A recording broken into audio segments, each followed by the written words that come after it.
Bonjour ou bonsoir tout le monde. Petit récap de la deuxième semaine de Brest Atlantic à bord d'Actual Leader.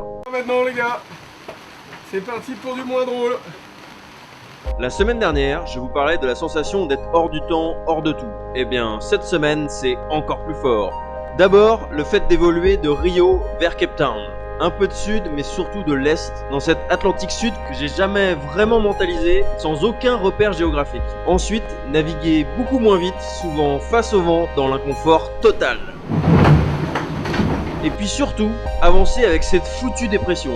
En gros, avec les nuages et la pluie, gris sur gris, 50 shades of grey. Ça porte bien son nom, dépression. Le truc nous a mis le seum pendant 8 jours. Il y a peut-être aussi le fait d'avoir croisé personne pendant tout ce temps et d'avoir de plus en plus froid tous les jours. Bon, je vous fais la chronologie de cette descente aux enfers. Le mot est un peu fort parce que grâce à Yves et Alex à la barre, j'étais quand même en confiance et je me suis bien marré. Non, on n'a rien fait de mal hein. Ouais, c'est pas nous, hein. Non, non. j'étais même pas là. Donc, la descente vers Rio a été longue et compliquée, surtout au niveau de Cabo Frio, qui porte bien son nom. Une fois que t'as passé le truc, t'es au frigo. On s'était fait tout un film sur l'arrivée à Rio, le virement devant la plage de Copacabana, ressentir un peu de Brésil, de calor, avant de repartir. Caralho! Vieux orages mutants, grosse pluie, visibilité nulle, limite flippant. On a juste eu le temps d'apercevoir quelques buildings, les odeurs de poubelle, l'eau dégueulasse, et basta, on est reparti. Petit renard. En fait, ces orages, c'est la formation d'une tempête, la fameuse dépression avec laquelle on s'est battu toute la semaine. Du coup, il a fallu remonter au nord, se retaper le Cabo Frio, au près cette fois, avec 35 nœuds établis, des rafales à plus de 40. You are in front of us. À chaque prise de riz, Yves et Alex ont fait du cliffhanger dans la baume pour éviter que la voile se déchire. Des psychopathes les types. Et ça a continué comme ça, 3-4 jours, je sais plus trop, mais c'était vraiment trapu. Le vent qui change tout le temps, le bateau qui s'emballe et qui tape hyper fort dans les vagues, en vrac total.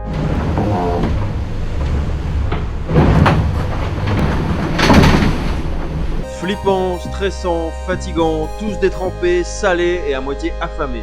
Ça s'est vite vu sur leur tête. Les pauvres se sont battus à main nue, c'était la guerre à bord.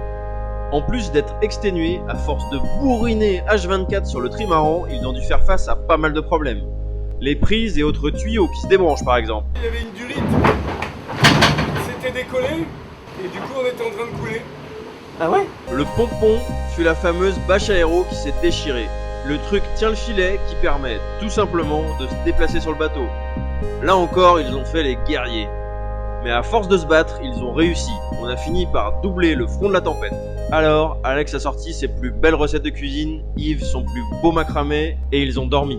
Et enfin, nous sommes arrivés dans l'anticyclone de Sainte-Hélène, au niveau de l'île de Goat, aucune idée de comment ça se prononce ce truc. L'île de la chef, tiens, ça sonne bien.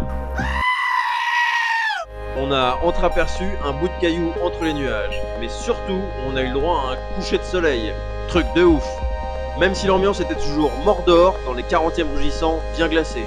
Mais de savoir qu'il existait encore celui-là, avec les oiseaux en plus, ça nous a fait un bien fou. La météo joue en notre faveur. Nous sommes en train de rattraper notre retard et on a même doublé Sodebo qui ont eu beaucoup moins de chance que nous dans cette galère. La machine a bouffé du mille, s'est remise sur ses rails. On fuse à nouveau à 35 nœuds et on est à mi-parcours. Bravo les mecs!